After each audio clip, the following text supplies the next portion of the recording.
আপনার ভালো কম্পিউটার, নতুন কম্পিউটার হঠাৎ করে দেখতে পাচ্ছেন যে কম্পিউটারে মনিটরে আলো আসার আগেই আপনার এই কম্পিউটার পিসিটা বন্ধ হচ্ছে এবং চালু হচ্ছে। মানে একবার টোটালি যে অন হচ্ছে এরকমটা না। মানে আপনার ১ম এ অন করার পরেই সাথে একটু আলো জ্বলে আবার বন্ধ হয়ে যাচ্ছে। যদি আপনার পিসি এরকম সমস্যা হয়ে থাকে তাহলে ঠিক করবেন কিভাবে? সেটা আজকে এই ভিডিওতে আমি বলে দেব। তো এই হচ্ছে আমার পিসি। এখন দেখুন পিসি অন করছি। এখন অন করার সাথে একটু পরে আবার বন্ধ হয়ে যাচ্ছে। এই যে মনিটরে আলো আসার আগেই পিসি বন্ধ হয়ে যাচ্ছে। যদি যদি আপনার ক্ষেত্রেও এই পিসি এরকম করে যে মনিটরে আলো আসার আগেই যদি পিসিটা আবার বন্ধ হয়ে যায়, ঠিক সেইভাবে পিসিটা যদি আবার বন্ধ হয়ে যায়, তখন আপনি কি করবেন? তখন আপনার করণীয় হচ্ছে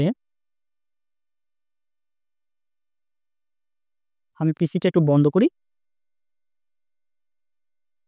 অন করার সাথেই ঠিক যদি এভাবে বন্ধ হয়ে যায়, আবারও ২-৫ সেকেন্ড পর আবারও যদি অন হয়, তখন কি করবেন? কিভাবে বুঝবেন আপনার পিসিতে কি সমস্যা হয়েছে? তো চলুন এটার একটা বেসিক উদাহরণ দিই। প্রথমত যে সমস্যাটা হয় এই সমস্যাটার কারণে যেটা হয় সেটা হচ্ছে এই যে RAM দেখতে পাচ্ছেন, এই RAM এর সমস্যা হয়ে থাকে। এই RAM টা কিভাবে কি করলে এই সলিউশনটা পাবেন সেটা দেখাবো। তো চলুন ভিডিওটা শুরু করি, মূল ভিডিওটা। এখান থেকে আপনাকে RAM টা খুলে নিতে হবে। ওকে, আমি RAM টা এখান থেকে খুলে নিচ্ছি। এই যে RAM টা খুলে নিলাম। RAM টা খুলে নেওয়ার পর আপনাকে বাজার থেকে একটা রাবার কিনে নিতে হবে। আমরা পেন্সিলের যে ব্যবহার করার জন্য যে রাবারগুলো আমরা ইউজ করে থাকি, পেন্সিলের লেখাগুলো করার জন্য, এই যে এটা একটা রাবার। তো আশা করি বুঝতে পারছেন যে এটা কিন্তু একটা রাবার। ওকে? তো এই রাবার দিয়ে আপনাকে এই RAM টাকে সুন্দর করে পরিষ্কার করতে হবে। কিভাবে পরিষ্কার করবেন? এই যে ইয়াগুলো রয়েছে, এগুলোকে সুন্দর করে আপনাকে করতে হবে। এটা কিন্তু একদম নতুন RAM। ওকে? তো এটা রাবারটা সুন্দর করে পরিষ্কার করে নিচ্ছি আগে। রাবারটা পরিষ্কার হয়ে গেলে দেন এটাকে আমরা এভাবে, এভাবে এটার উপর ঘষবো। রাবার দিয়ে এভাবে ঘষবো, ঘষে আমাদের RAM টাকে সুন্দর করে পরিষ্কার করে নেব। ওকে? আমার কম্পিউটার কিছুক্ষণ আগে এই সমস্যাটা হয়েছিল। আমি ভিডিও না অন করেই এই কম্পিউটারটা এভাবে ঠিক করে ফেলি।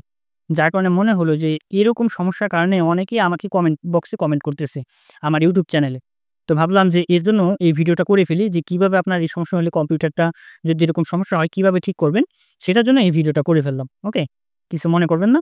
এই ভিডিওটা করার এই একটাই উদ্দেশ্য। অনেকেই কমেন্ট করছে। আমি আপনাদেরকে কমেন্টগুলো দেখানোর চেষ্টা করতেছি যে কম্পিউটার অন হচ্ছে, পিসি অন হচ্ছে আবার অফ হচ্ছে।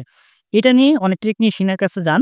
জাস্ট এই কাজটা তারা করে দেওয়ার জন্য কম্পিউটারটা দোকানে রেখে দেয় প্রায় ১ দিন, ২ দিন, ৩ দিন পর্যন্ত রেখে দিয়ে এই কাজটা ১ মিনিটের ভিতরে করে ফেলে।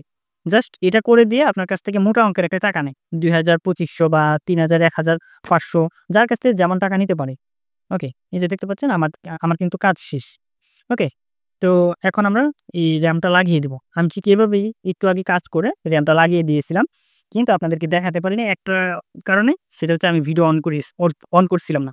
যার কারণে আপনাদেরকে দেখাতে পারিনি। ওকে? তো এখন এর জন্য ভিডিওটা অন করে আপনাদেরকে দেখানোর চেষ্টা করতেছি। ওকে? RAM টা লাগিয়ে দিচ্ছি। ওকে। এখন আমরা আবারও আমাদের পিসিটা অন করব। পিসি অন করছি। এখন দেখতে পাচ্ছেন পিসি কিন্তু অন হয়ে গেছে।